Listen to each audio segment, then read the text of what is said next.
What is up, disc golfers? Today on Iceberg TV, I am so excited to bring you the results of the Green Mountain Championships, give you my opinion, have a brief discussion. We're watching hole 18 here. Now, Ricky Wysocki has come all the way back. He has charged his way back into this tournament. Chris Dickerson had some hiccups. He had a big hiccup on hole 16. Hole 16 on Fox Run is literally one of the hardest disc golf holes in the entire world.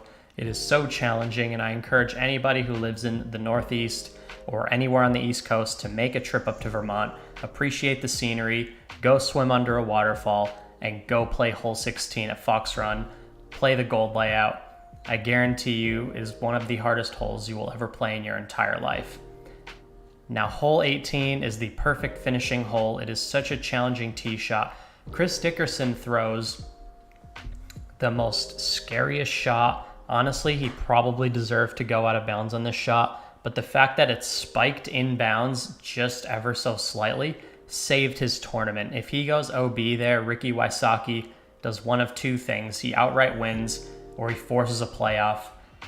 And you do not want to get into a playoff with Ricky Wysocki. He is so deadly. He is putting like an absolute animal. You can see on his scorecard, he's not carding any pars. He's just all colors on his scorecard, and he is ready to game. This tournament was so exciting. After Chris shot those great rounds, he needed a competitor as fierce as Ricky to really challenge his skill set. And what you saw there from Matt Oram is what usually happens on this hole. It is so difficult to keep this tee shot in bounds. I've played this course personally. I can guarantee you that most of the people who are here watching this tournament cannot land a tee shot in bounds in this hole. And what these players are capable of doing is just so impressive. And then on top of all that, the green is on a big slope here. You can't really tell in the video, but it actually slopes down, and there's more OB behind the basket, which you will see some players hit. So this upshot is extremely touchy and extremely hard, because if you go too long, you hit that hillside, you roll all the way out of bounds. Now, to touch on Chris Dickerson's performance, if you're watching this video, I hope you already know that Chris Dickerson won. I think that this is the best tournament shot this year by any player, and I think this is a defining moment in Chris's career, because this is his first Pro Tour or National Tour victory. Yes, he's won USDGC, but he's never won a major in-season event, and I'm so happy to see Chris do it. I've actually put a lot of aspects of my game or after Chris Dickerson's game. He's a really efficient player. His step putt is something that I've come to start to master in my own game, and he's such a good influence on us in the sport of disc golf.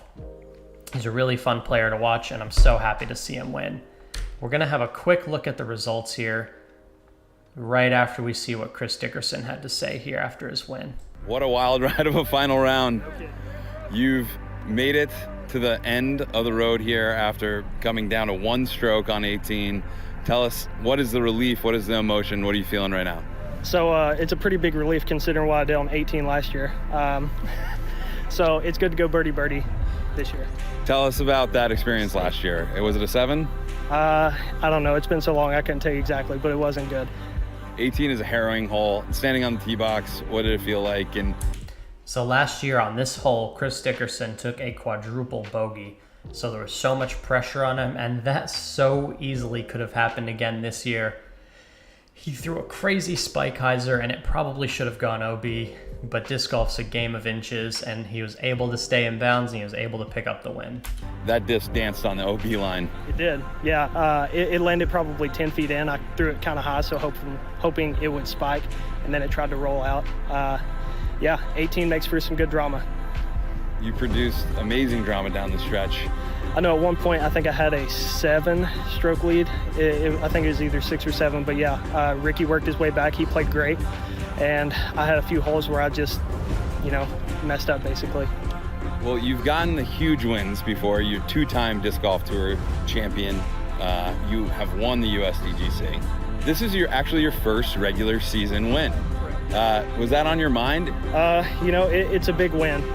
I love this shirt he's wearing. It's got like fake buttons and like a fake pocket on it. I think it's just a funny shirt. Said, yeah, I won the Pro Tour twice and the USDGC. Those are like postseason.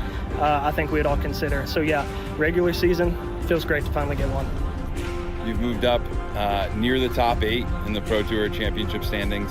That's the next big Pro Tour on the docket. Being a 2-time champion, does this catapult you with confidence kind of into this home stretch? Yeah, a little bit. Finally playing pretty good. Coming down the stretch, you're going to your home state. How excited are you to play an MCO? Feeling pretty good. Going home, there's no better place than home. Massive congratulations to our boy Chris Dickerson. Really good for Prodigy discs. He was really displaying what a Prodigy bag can do if you're throwing their discs properly. Now these 2 rounds right here, this 51 and this 48, in my opinion, are the greatest 2 consecutive rounds ever played. Shooting the course record on Fox Run and then following it up with tying the course record on Brewster is literally something that most people would deem impossible. And Chris was able to do that.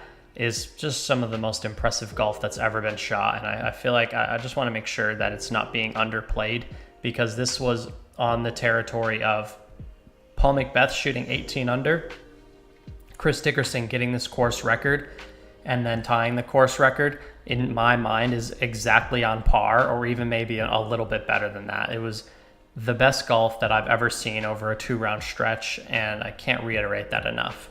But I would love to hear your guys' comments in the comments section down below. Did you enjoy watching the coverage? What did you think of the tournament? Did you watch it live? I was watching that entire last round live, and it was so exciting. It was so entertaining. And you could literally just see how much these 2 guys have separated themselves from the rest of the field. It just shows how elite the disc golf was that was played. And then big props to Ricky. It was pretty much impossible to catch Chris Dickerson, but Ricky did everything he could. He brought it within 1 stroke. And he came up just a little bit short, but it was still an unbelievable performance for Ricky as well. And I can't wait to see these 2 battle it out through the rest of the season. Now, Paul McBeth came and did take 3rd place, tied with Andrew. So congratulations to Andrew. That's a great podium finish for him. Leave your comments in the comments section down below. It's your boy Iceberg Dylan. You're watching Iceberg TV, and take care.